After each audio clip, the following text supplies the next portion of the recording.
soul, that Philly soul, the Philly sound era, the 70s. So a lot of the information on that came from those books and articles, because that wound up being a something that was important to the Philadelphia scene as a whole, and then it actually wound up kind of echoing in like the late '80s, early '90s as rap and hip hop were getting uh, steam, because it all those things were kind of built upon what the Motown and soul artists and labels and um, radio stations were doing in the '70s. So This is Coop's Comedy Corner. Buckle up because it's funny as Coop's Comedy Corner.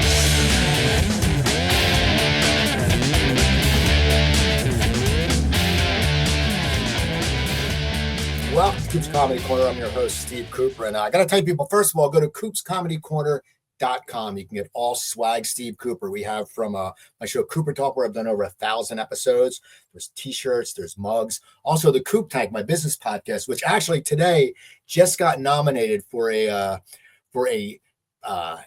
Earworthy Award. It's for independent podcasting. It's for the best local podcast. And then finally for Coop's Comedy Corner, you got some stuff. So, I always have comedians on or TV writers, except that one time when I had my buddies Reed and Kyle from the show Homicide Left on the Streets. But I was going through the internet and I saw about this book, and it reminded me back in when I was doing stand-up in the beginning. I was probably 89 or 90.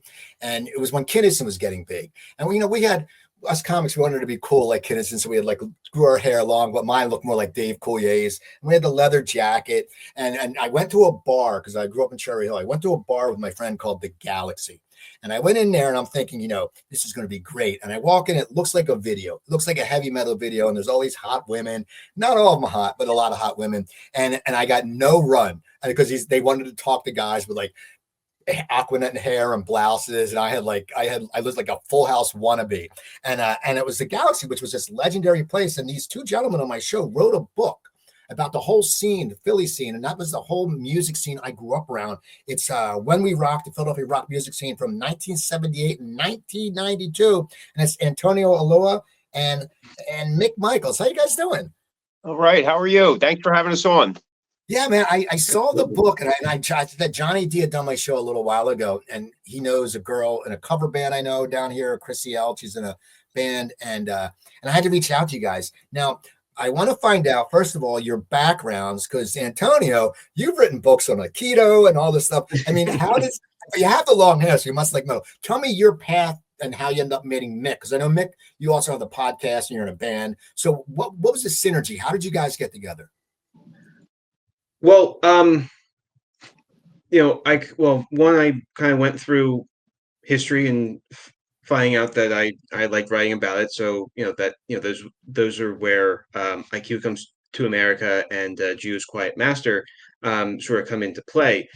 But at the same time, I mean, you kind of said with the long hair, I do like heavy metal. So I also played in and still currently play in some bands around the Philly area. And while I was playing in the Philly area and a little bit around, I ran into Mick Michaels over here. Actually, funny enough, I kind of started in the Philly scene working as his band's roadie. So there was that kind of connection throughout the years that we kind of kept. And when he had this idea, he approached me because he knew I had the history background, knew I had some books out, and he wanted to kind of give his, at least how this was explained to me. I may be wrong here, Mick, but he kind of explained he wanted to give a little more of a historical sheen to the topics that he wanted to cover. So I'm like, well, send me over something and I'll review it. And it wound up being like an outline for one of the chapters. I forget which one. And from there, I'm like, this is something that we can do. And we used a lot of stuff from the Cosmic View as basis. So we just kind of went from there. I know it's kind of long and short of it. Well, no, it's just cool. Now, Mick, now you're a musician, and you have the Cosmic View, and you have the cosmic the cosmic the Cosmic View, you have the podcast, and you have the articles, Yeah, and then you're in a Cosmic View. band. Yes, and So I'm in a now, band. how long have you been? How long have you been in the Philadelphia music scene? Were you part of that music scene, or was that something you caught the tail end, or what was your deal with that? I started playing in bands a little bit more regularly, I guess, in about '85. So I picked up at the end of the '80s because I was still a bit young, and it was difficult for some of us to get into clubs at that time. But I was seeing as many bands as I could at the time, especially during when the Empire had their all ages Sunday, and we had there was skating rinks that would have bands and things like that. You would see outside type of gatherings and things, and it was not uncommon to have bands at parties. So I was a player, but I was a fan at the same time. So I got to play in some of the area places too. Later in the '80s, I played at Bonnie's and Circus Town and Rock and Roll Ridge and places like that. My band started to make some waves before everything kind of fell apart. But we opened up for like Mistress and April Fool and so on and that. But I continued playing guitar and played in a couple bands over the course of the last 40 years, and stayed busy at that. Music is a big part of my life. So the podcast that we do is based on music business, and I do the interviews at the Cosmic View, which kind of was more of like uh, a learning experience for me because I wanted to learn what other artists were doing, both from the top and the bottom and everything in between, for my own education as well. And for years, I've been wanting to do a book like this or some type of project. Because, I mean, to be honest with you, like, you get tired of hearing about the LA scene every time. But that being said, every time they produce a new movie or a series of shows, I'm watching it, even though it's a lot of the same stories. And I've always said, like, there was so much going on here in Philadelphia that, somebody should do something about it. I even made a joke on my podcast almost 2 years ago to my co-host that says, man, why don't you get your people working on it or something like that? And, from that point forward, I kept playing that over and over in my head. And I said, you know what, maybe I just got to do something about it. And that's, kind of what we did. Well, what's amazing? You're right. Philadelphia did have such a great music scene. I said, I graduated college in '86. And there was, and when I went to Stockton State in New Jersey, and kids were bringing, some guys were bringing in the heavy metal records. But then there was also guys who would run DMC records. Then there was us guys who new wave. It was such a great time of music. And it's funny, you mentioned, I forgot Bonnie's and Echo until the other day I saw a post because I knew of the Galaxy because it was in Somerdale and that was a mecca as Empire was. But so it was just such a great time for music. I'm so glad you guys addressed it. So you sit there now. How do you get it started? Because I always wonder. Like I always had an idea. I wanted to do a book about the Hooters. I'm friends with David, the drummer, and call it "And We Danced." The full. But you never. It takes balls to sit down and start doing that because it's a process. It's not like you're writing a novel. Like, oh, I'm going to write I've written screenplays for that. You can do it. But for this, you have to put time in and research. You probably get rejection. So when you guys connected, how did you formulate how you were going to do this? Because 78 to 92, that's 14 years. It's not like you're doing the year, 77, the year in rock. So how did you guys, when you finally decided to do it, what was your steps to getting that first page down? Well, I mean, we knew that we wanted to draw from some of the interviews that we had done already through the Cosmic View. And basing on some of the experiences that I had, we could use that as maybe a timeline sketch.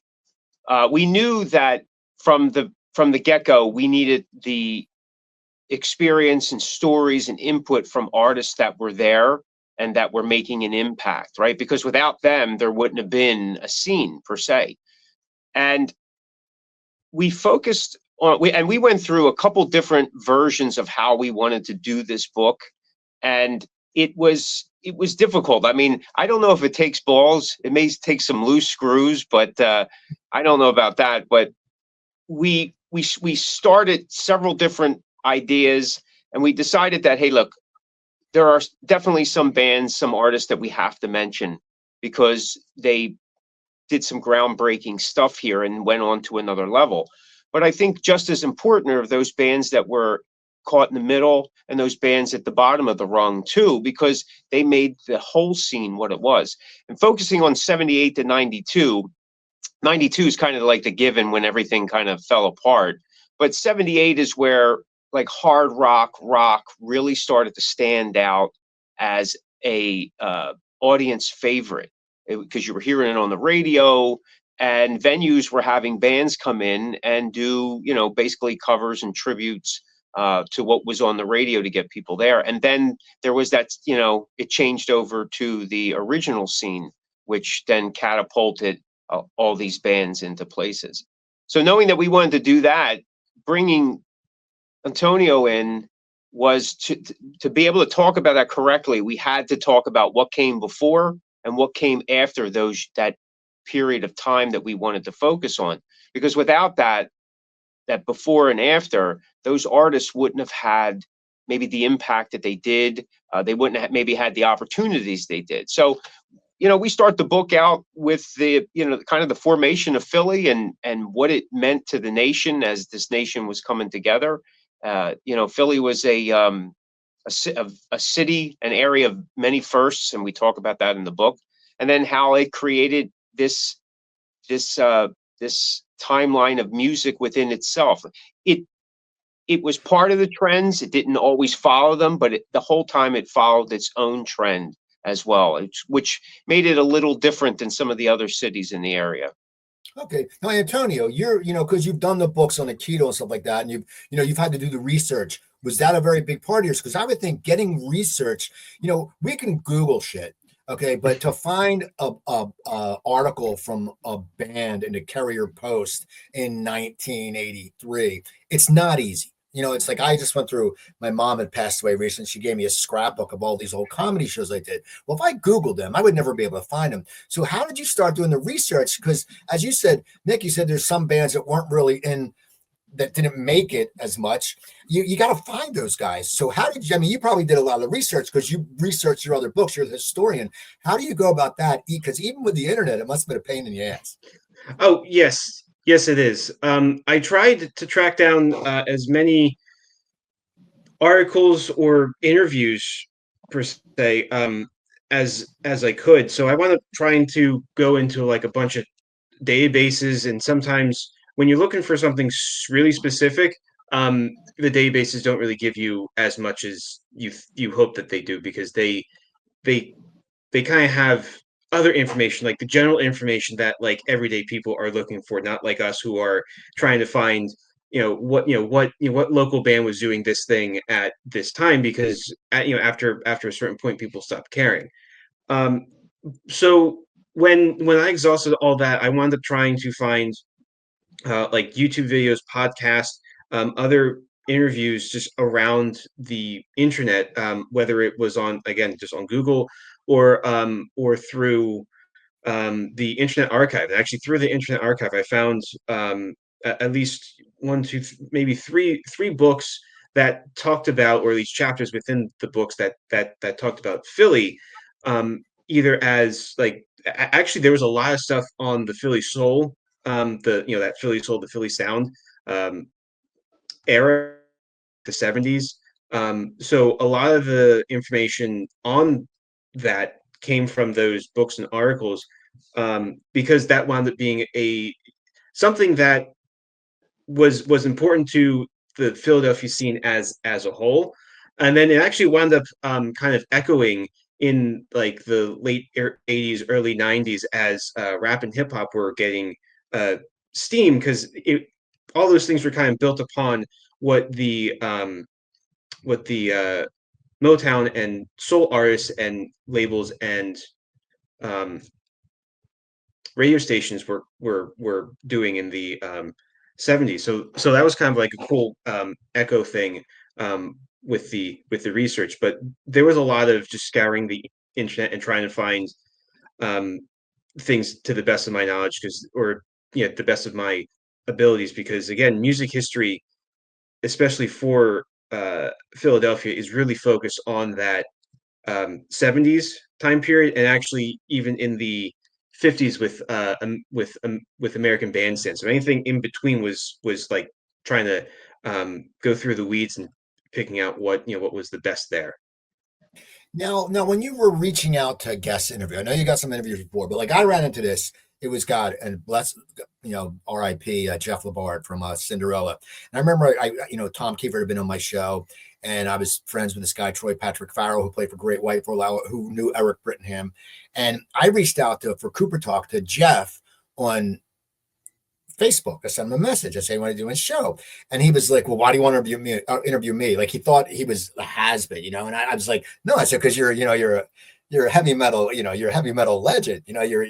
You were in a great band." So that was the only time I got sacked. Do you get any statics that some people wonder why you were reaching out? Because I think sometimes it's a matter of if you all of a sudden you're in this killer band, even if it's a cover band and you're playing the gigs and you're getting the women and you're having fun, but then 15 years later, it's like Joey Allen from Warrant. Joey, has short hair and he's selling guitars. And for a while, he worked on computers and didn't tell anybody that he was in Warrant until someone showed up in the office with a picture. They came with a bottle of Jack and two blondes in bikinis. They don't want that past sometimes because people act differently. Did you run into any static when you were trying to get guests? Because I think sometimes people, they just want to put it behind them, because it's, even though they were successful, because they made that step where they played in anywhere. I mean, once you pick up a guitar, if you're working I don't care if it's a cover band or original, if you're getting paid and that's your job, to my eyes, you're successful.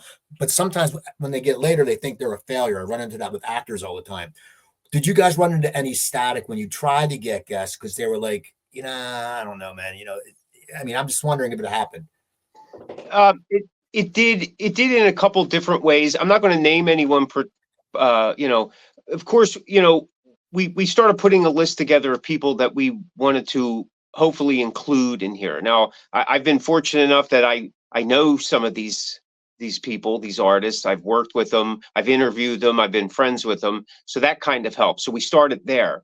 And then and then there was favorite bands of mine that I said, local bands, hey, I would love to be able to talk to this person. So of course, there's people you just couldn't find. People didn't know where they were. Unfortunately, there was people that passed. We had some interviews that had started and then they stopped along the way. The person or the people decided they didn't want to continue with it. It wasn't something that they felt that maybe was working out. And we also had some people that wanted right from the get-go, like you said, they didn't want anything to do with it, didn't have to give a reason or anything. And we respected that.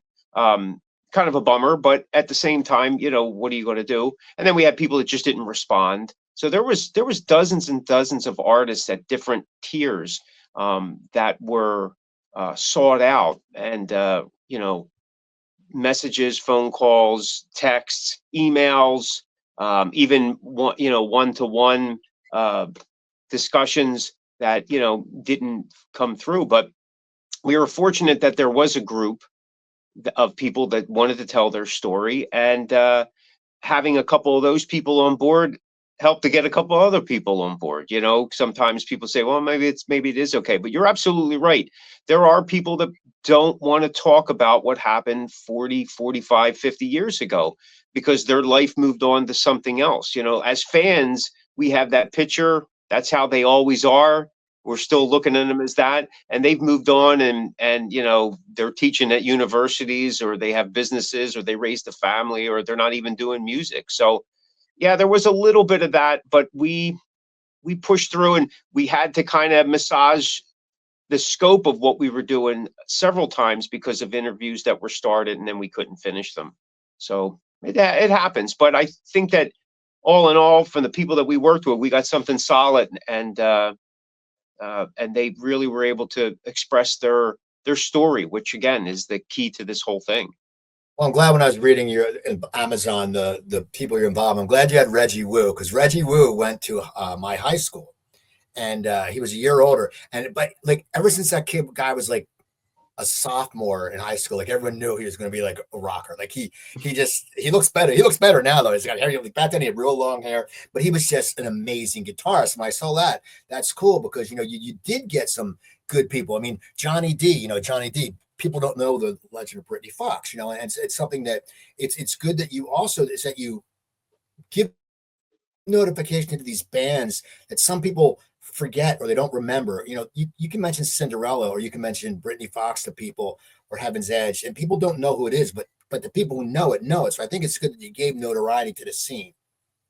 Yeah, absolutely. And like I said, there's a lot of bands from the area during that time that are named throughout the book, whether we included them in in some paragraphs of what we were discussing, the subject matter, or the artists themselves would mention them. I mean, two bands in particular that are highlighted from the artists. Each artist that we talked to gave it without leading them on or asking them a specific question. They all talked about either the Dead End Kids or World War III, two bands that were instrumental in this scene who everybody thought was going to make it. And unfortunately, it didn't work out that way. But they laid the groundwork for the bands that came after. I know that I was influenced by World War III. My older brother was inspired and influenced by the Dead End Kids, and because of that, I was inspired through my older brother by the Dead End Kids. So it kind of that's the beauty of a scene. Artists have this, it's almost like corny phrase, but it's like a circle of life that one artist inspires another artist, even if it's decades later. It's crazy. A lot of people know John Corabi, who I've interviewed. He's from Philly, and he was in the scene, and then he ended up going to end up becoming a Motley Crue. And it's just funny, but you don't hear that. Like, oh, John Corabi from Philly. It's just, you don't hear that because he lives in Nashville now. So now, Antonio, your guys are getting all this, you're getting all this information. Okay. And you're the researcher. You've done a lot of the interviews, Mick. When do you start sitting there and putting the book together? Because it's a timeline. I mean, you must have so much material. Do you decide in your head how long the book's going to be, or you just start sitting there going, this is a great nugget, this is a great nugget? How do you start formulating the book once you have all this information? Well, at that point, really, I think putting together the timeline was actually like a cooperative thing. We did want to go through the beginnings to set up everything, and then get to the meat of it, which was the 79 to 92. But again, in doing so, we need to set everything up. That's why there was so then each chapter wound up being a specific time period, like chapter. Blank on which specific chapter, but there was the chapter of the 50s where rock and roll was taking shape in both Philly and in Jersey, again depending on which sources you really want to believe. But then also with the whole invention of the teen idol with with the 950 Club, and then American Bandstand. So to that point, there was just a lot of hey, we need to make sure that we put X, Y, and Z in to make sure that we have this timeline. And then once that was done, I know I went to a lot of either books, magazine articles, anything I could find online that would just set up either the national scene of what was happening during that time frame, or what was kind of happening in general in Philly. I know in the later chapters relating to the 90s, there was a lot of talk of the Philly scene transitioning from rock metal to hip hop and rap, which unfortunately had nothing to do with the many people that we interviewed, but it was really important to highlight that because it was happening in Philly. It was happening parallel. It was happening underground, just like the whole thrash metal scene was happening underground with Philly. So a lot of it was, hey, here's our chapter outline and the years that we want to cover with each chapter. But then as we start writing, putting in like the general context of everything, we started putting in quotes and stuff from all these interviews. And I know I mind the interviews. I know Mick mind the interviews as well. So we had literally like pages upon pages of quotes that we could use. So it was just trying to find the specific point to throw in those quotes and basically have like the artists have conversations with themselves or with each other in the book so that they're all excuse me, piggybacking off of what each was saying, so that like they're all talking about the same thing. Um, that part, that making sure everything was kind of together in a thematic version, or yeah, a thematic version throughout each chapter. That was probably the harder thing to do because I have a certain way of looking at things. Mick has a certain way of looking at things. I know we got some other people to re- uh, review it, and they have certain ways of looking at things. So we tried to um, find that medium, that happy medium between them all. So that's a long answer for you. I want the thing is also, but because you wrote this book about rock, and I want to know, Mick, like when you were younger, what were your? I mean, you mentioned World War III, but we're talking before that. When you were younger, what were your musical influences, and what made you? And I'll ask you this too, Antonio. What made you start playing music? Because I always wonder, like I was talking to a guy who's in a band called Kula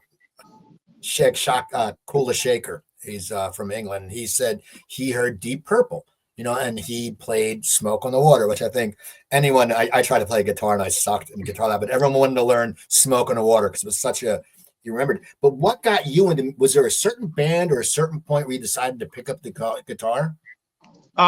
It was more the influence from my family. My grandfather was a mummer.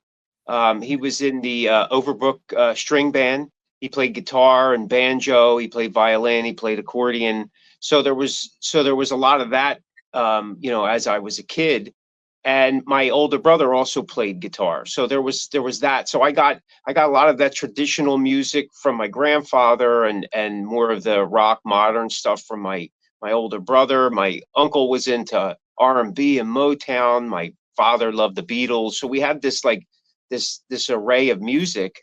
And as a kid, I liked what was ever on the radio. Like I had an affinity for pop. And as time went along, my brother's playing guitar, my grandfather's playing guitar. So I wanted to play guitar, but I actually started out on drums, and I did that for a number of years until I realized that drums wasn't what I wanted to do. I wanted to play guitar. So that's how I got into it. I mean, and of course, into the rock scene, Kiss was probably the band that, caught my eye right from the beginning, and then Judas Priest and so on and so forth from there.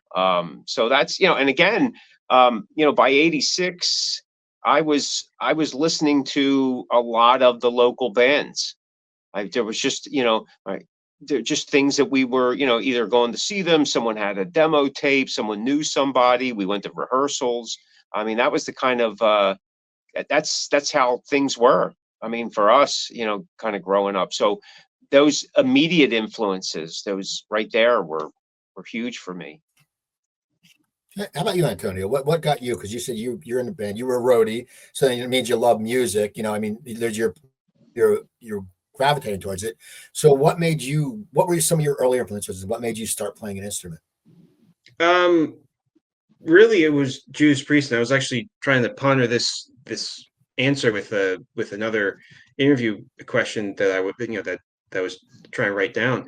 And it really was Judas Priest. I mean, that was like, I mean, I know my parents, they played, Disturbed, Godsmack, System of a Down, TNT, all this, fun stuff while I was growing up. But like Judas Priest wound up being that like quintessential heavy metal band, and I'm like, freaking hell, let's be Judas Priest. There was something about it when I discovered them, and it hit me at a time where it was like, this is it. Whether it's from Stained Class, Painkiller, or I think at the time the most recent release was um, give me a second, Angel of Retribution. I mean, and I even went out and got their album Nostradamus. I actually remember dragging my grandparents to Walmart or Target so I can buy it. So like it was kind of like that was the band that that was really like, hey, this is what heavy metal sounds like. Um, and when I was discovering that, my sister was trying to learn drums, and she really wasn't having it. So I would sneak in my own practices when no one was home, until I got caught, and then drums wound up being the thing for me. So um, yeah, really, really Judas Priest. That was the main influence. It also didn't help that everyone was in leather, and I wanted a leather jacket too. So it was blame Judas Priest. That's cool though. It's always good, as I said, because one up for me, there was so many different, influences. But I still remember seeing at the Spectrum. It was that Def Leppard had only one album out, and they were followed by Scorpions as their Love Drive tour, and Ted Nugent headlined it. And I couldn't hear. I think I was a junior in high school, and I couldn't hear for a few days. But it was just so awesome. It was just such a different crowd. Because that's what's crazy about concerts. It's all different. Like, you go to metal, and metal was always like in the rock clubs, and they always had like the girls wear those ZZ Top boots in the 80s, like a little fringe. That's before your time, Antonio. But they wear them, and they wear spandex. But then, like, if you go to like a Rush concert, it'd be like all dudes with ponytails, with Rush shirts. And it was always weird how like the metal was always such a cool scene. I call it metal, but the rock scene, the place you're talking about, which just was a cool scene. And it was different. It was like not inclusive, but it's like, yeah, you had to be cool to go in there. You just couldn't walk off the street with an Izod shirt and walk into the Galaxy because they throw your ass out. I mean, that's what's great. That was great about it. So now back to the book. So you're sitting here, you have all this stuff. Now, how long does it take you to put all this stuff together in book form? Because I'm sure you had to cut some stuff out. I'm sure that you probably, which can be hard sometimes when you sit there and go, oh man, I really like this, but it just doesn't fit. What was the whole process of getting that final copy done when you knew it was ready for press?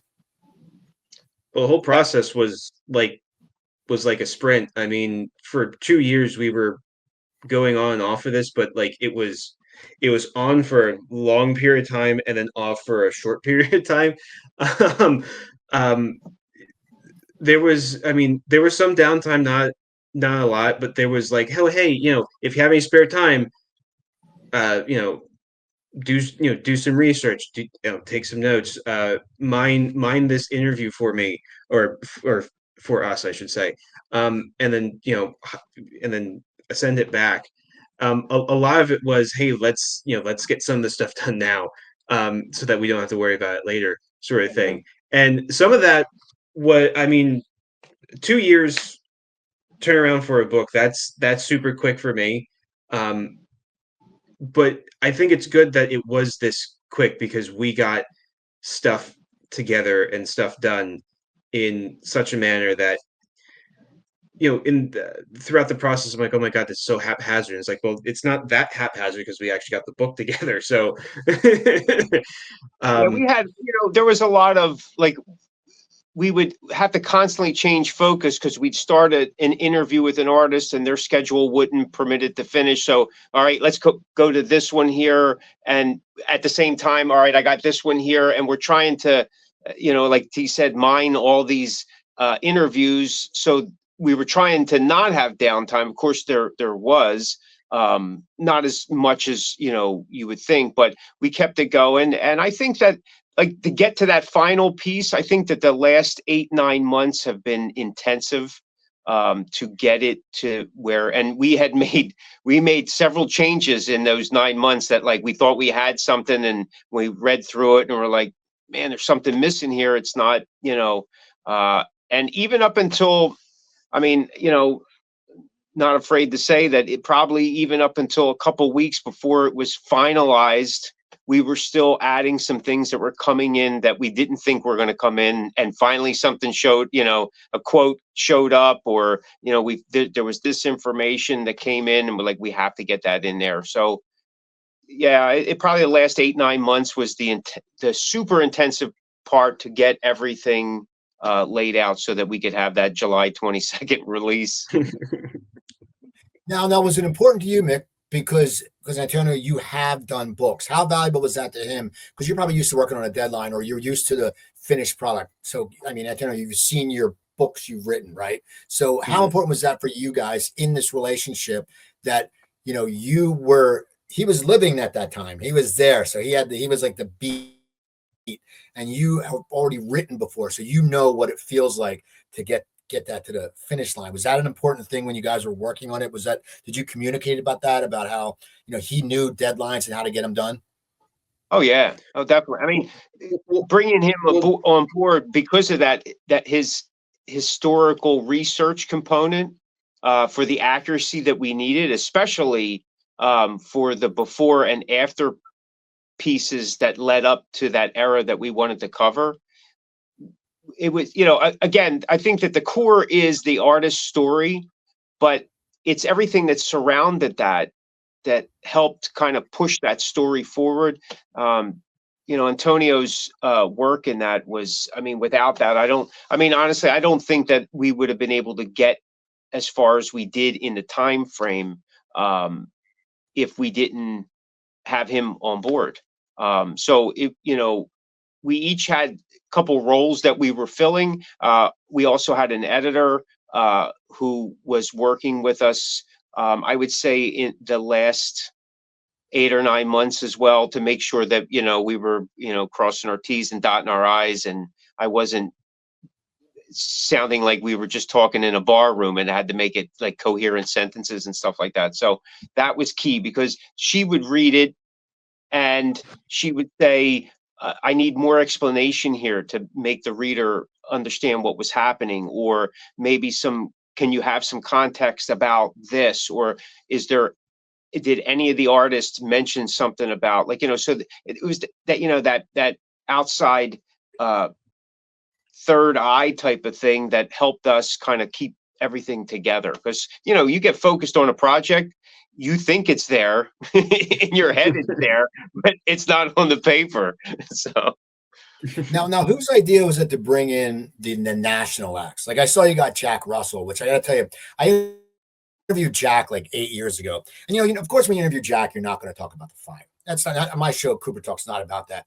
But he ends up, and this has come out after. I think I was the first person he told this story about him shooting the maid. I don't know if you see the documentary about Great White. Like, he was telling me, and he just sits there, and I'm talking to him, and it's second nature. And he goes to me, yeah, Steven Tyler's like, you're the dude that shot the maid. I'm like, what? And he tells this whole story. And, it's just interesting that these people will open up if they trust you. So whose idea was it to bring in like, I know you had Mike Tramp, you had Stephen Piercy, you had a few other guys, you had Jack.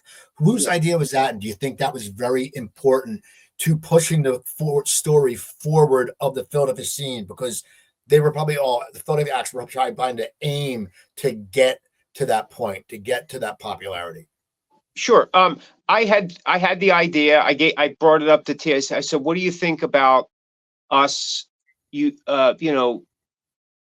Digging into some of these interviews that I've done that for with the more national names too, since because there is a parallel that goes on through the book. We talk about the national scene, even the international scene a little bit, and how one affected the other, and how Philly dealt with those trends that were happening, at that time throughout the era, and then vice versa, where Philly was creating some of its own trends, and how those trends kind of rippled out elsewhere.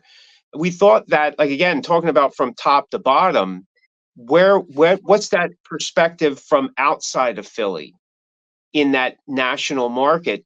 Because artists in this area were experiencing the same thing. But again, like, sometimes people were like, wow, they're just local guys and nobody really cares. But as soon as you tag somebody that's a national, that's maybe more prominent in someone's eye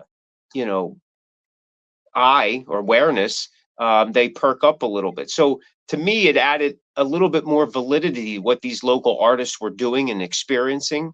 And we get some insight from that. And like I said, I have 10 years of interviews that, like when I spoke to Jack Russell, I spoke to him on the phone. He was on his boat, and we were just talking about, like, writing hits, and you know like you said, like, he was real comfortable if he felt you were just like a regular Joe and not, just asking him the same old questions.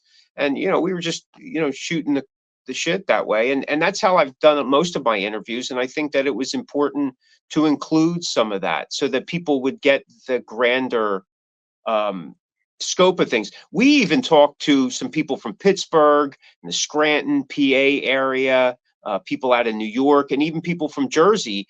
What was their take from as an outsider with what was happening in Philly at that time? Like, what was your experience with Philly? We had talked to several artists of more prominent stature, and they go like, "Well, I'm not from Philly." Yeah, I realized that, but I wanted to get your take on what you thought about Philly at the time, the scene.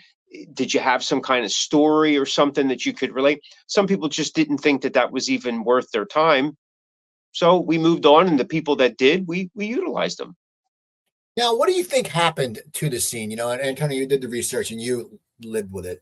And the thing is, everyone can say that, grunge came and ended heavy metal, but a lot of also like the hard rock and metal scene, a lot of it was just got watered down. They're signing every band out of LA. So it was the same. It was like, okay, we only see the same thing. And the songs almost becoming a joke upon themselves. But the thing is, even though like grunge took off, the scene in this area, and to this day, unless you go to like the Jersey Shore, and now maybe I think Fat Mez gets really big followings.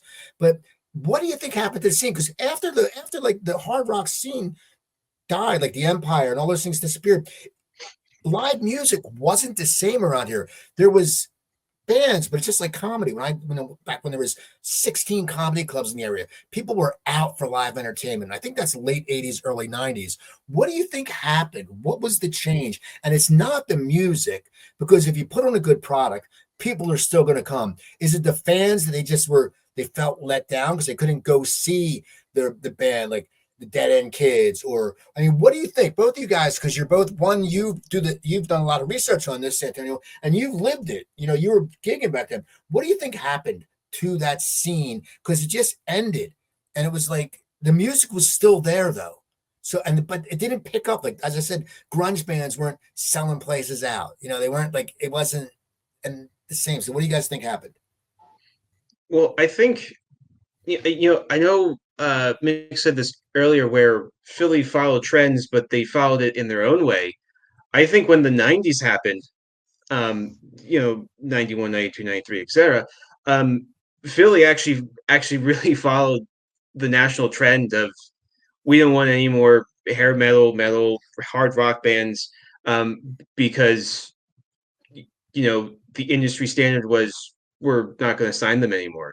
And I think Philly somehow picked up on that and saw in their own way that the underground rap and hip hop scene was actually the way to go, because the guy that was actually leading the way was Will Smith with the Fresh Prince of Bel Air, bringing on his hip hop rap persona and putting it into the American sitcom, which was really, I mean, which wound up being great for for him and everyone else involved, because it made a lot of money. So I think in that way, Philly sort of saw that everything not rock was the way to go.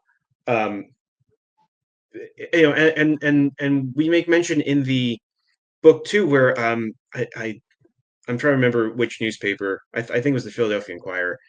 But they mentioned that, like, there was this huge hip hop rap tour that was coming around for, like, 13 cities, and Philly was one of them, and it was like a major success.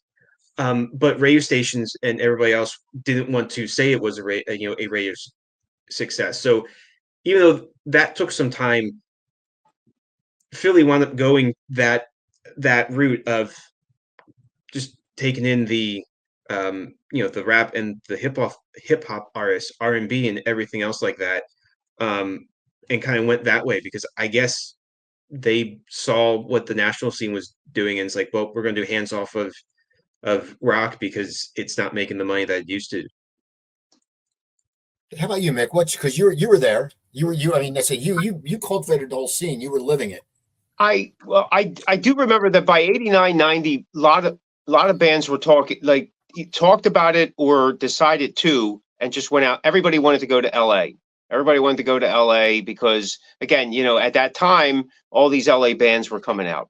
LA Guns, Guns N' Roses, so on and so forth. They were either LA bands or they were transplanted bands that made it into LA and then became something big. And everybody figured that's the way to go. And I think that there was a focus for that for a lot of bands, your hard rock, your heavy metal band, for a number of years to, hey, we got to get out of our own town and make something there because they're not coming back to maybe, reps to look at bands or artists. And I think that hurt a little bit, which then started pulling some of the talent out. And of course, everything has its expiration, like, at its height. And I think it just came to that point. A lot of artists talk about a lot of different things as to why it happened. And for years, it was constantly blamed on the start of grunge and alternative. That the audience didn't want to hear about it anymore. But some of the research also shows that the record companies decided to pull the plug. They were the ones because they were losing money on some of these acts because of the high budgets, videos and tours and everything else that was included with that. And they wanted to get the reins back. And the only way that they could do it is that they had to pull the rug and pull the plug all at the same time. But at the same time, force feed something new, which they've always done. Spotify does that today. Force feed the audience something new that they have to be told is great. And I think that's part of it. A couple guys in the book talk about that, hard rock, heavy metal did it to themselves with over excess. And like you had mentioned, Coop, they started signing anybody and everybody, and they were signing people just based on look, not sound. And so many, there, like, by 91, there was all these bands that were starting to come out. I don't remember half of them. People, like, nowadays with Facebook, you go, hey, you remember this band? You remember this band? And, they have this high-end glossy, portfolio, but I couldn't point their music out if it saved my, had to save my life, unfortunately. So I think there was that. It was just guys that couldn't play. I think somebody in the book says, the difference between the Philly artists and the LA artists was that Philly artists could actually play, and they were interested in being better players. Where from the LA scene, guys talked. It was more of a look. If you look good, that's 90% of the battle. So, and unfortunately, it's just trickled down today. Hard rock is making its comeback here, say in the Delaware Valley, but heavy metal, from what it used to be, is still struggling. Like, heavy metal that I remember is not that heavy metal anymore. It's what's crazy about that. Sorry, what's crazy about that is that the metal fans are very they're very dedicated. Like, I interviewed Graham Bonnet a few weeks ago, and it's just popping up in Blabbermouth and all these things. That sort of pisses me off. It's like, you're not paying me. I know it's promotion, but it's like, you don't use my interview. But the fans go crazy. Like, I can interview Steven Van Zandt, shows up nowhere. But Bonnet, the fans are great, and that's what I'm hoping they come back. Now, in your book, is there any stories each of you can tell me that you didn't get to put in that you really wanted to? Like, one of those things, like, you fought for it, but it didn't fit. I mean, was there anything like that? Because you had so much material. There had to be some gems that fell through the wayside. I mean, I know in some of the interviews, because some of these interviews went on for hours, and so there was regular banter, we're just talking. And I know there were some personal pieces that some of the artists had talked about. that they had to overcome to maybe either get back into the game or continue playing. And then when we were going through proofs with them to make sure that, they were kind of okay with what some of the stuff that was being, because it's their right, we have to be respectful. There were certain things that they said, that's a little too personal. Maybe just take that out and all that. So I don't know if there's anything that from my recollection that we were like super bummed out about, but I do like that that self-empowerment, overcoming the challenge type of story, that underdog Rocky Balboa type thing, which I thought could have added some inspiration to the young fan or even to the old fan that's listening, or reading, to say, hey, man, maybe I don't give up on my dreams type of thing. But all in all, I'm really happy with the way things came out, and I'm very appreciative and grateful to all the artists that supplied us with their time and experience. How about you, Antonio? There's anything that you researched that you really wanted in there, man? You sat there and said, "Man, I busted my balls to find this article about Bonnie's Atco in February 16th of 1988, and it didn't make it, for Christ's sake." I know we I know we went back and forth on how to put the Cinderella quote in, because their drummer, because I found a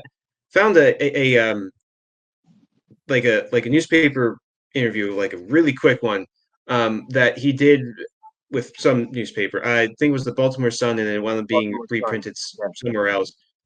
Yeah, and he was kind of complaining that there was nowhere to play in Philly except for the Empire and the Galaxy, and I was like, hey Mick, this is actually really a really nice thing to put in to the book, and we can be like, hey, we're trying to show this guy up, but I know we went back and forth on how to properly put his quote in there and frame it and contextualize it in a manner where it's not like nah sort of thing.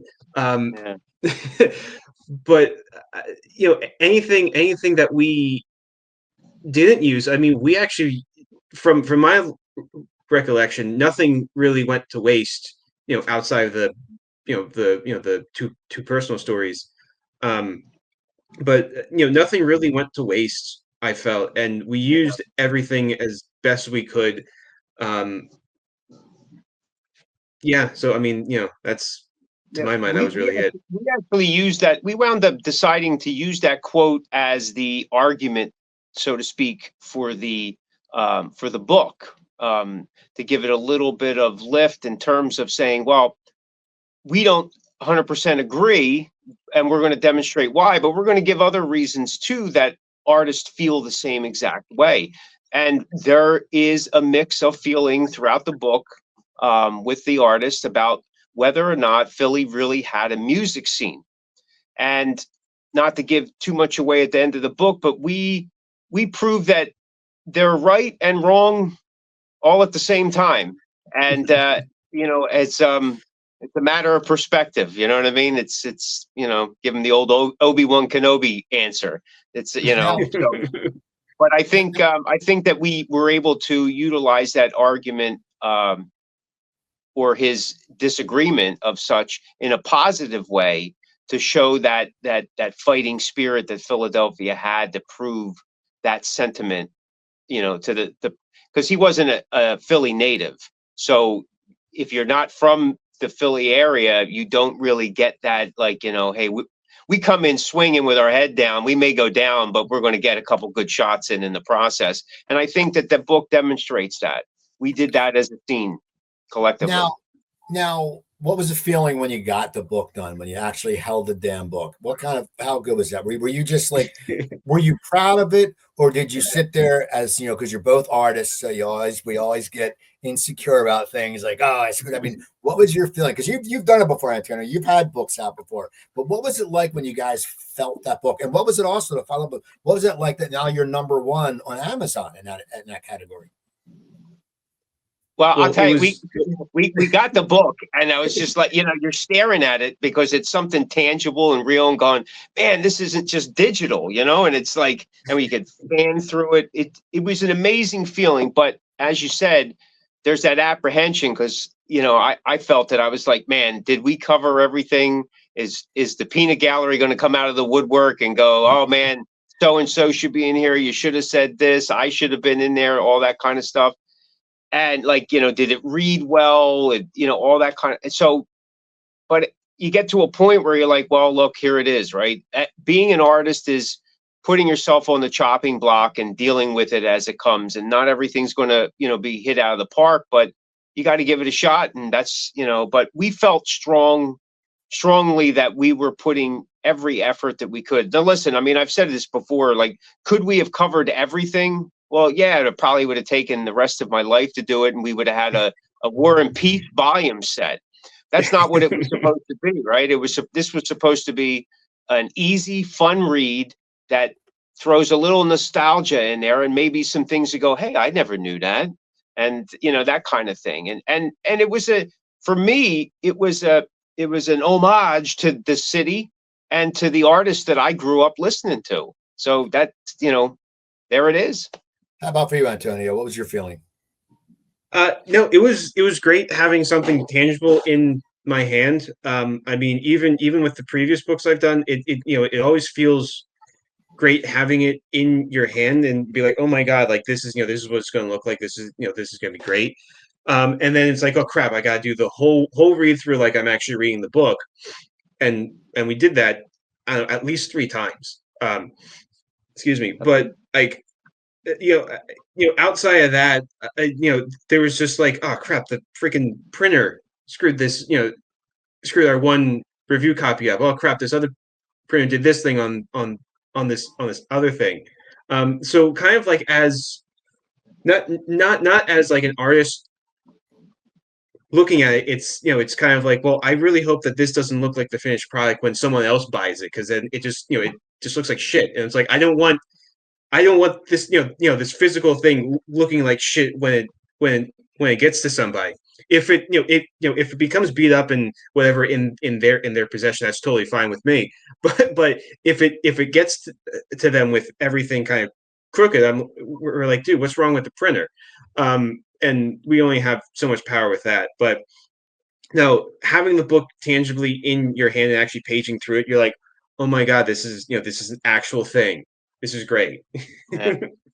Now, have you guys thought about trying to pitch it for a documentary? Because man, there's like all those channels, like Access and all that. I mean, because this is what a documentary can be. I mean, I know it sounds odd, but people, music documentaries are huge, and documentaries are huge. But this is something that's interesting, and the fact that, I mean, has it ever crossed your mind? Because I think it'd be a great project because people, it just. Yeah, I can see the trailer, and of course the title is great, but has that crossed your mind at all?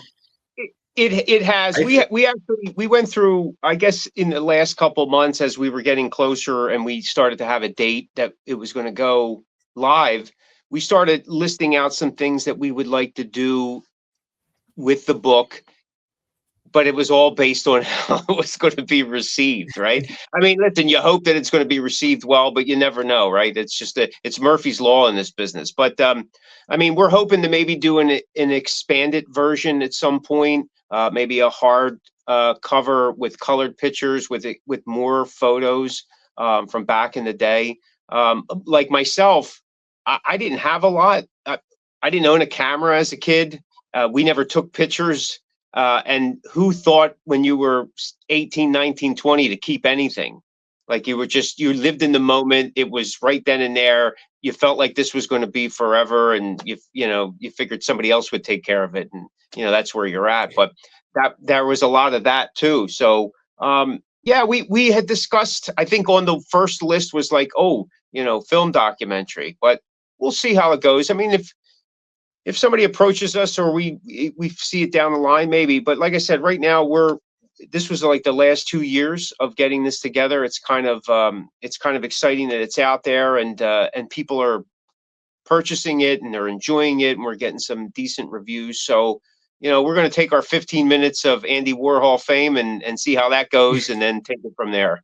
Are you doing any book signings? I think that would be great. You should do some books. You should get out some of those stores, man, or get out some of those clubs, man. I'm telling you, people buy this stuff up. Or like, when your band plays, you should sell the shit out of it. Oh yeah, it'll definitely be on the merch oh my table. God, I want to buy an autograph. Yeah, it'll definitely be on the merch table. We have talked to some record shops and some small boutique bookstores about doing a small signing and stuff, and maybe getting a couple of the local artists down.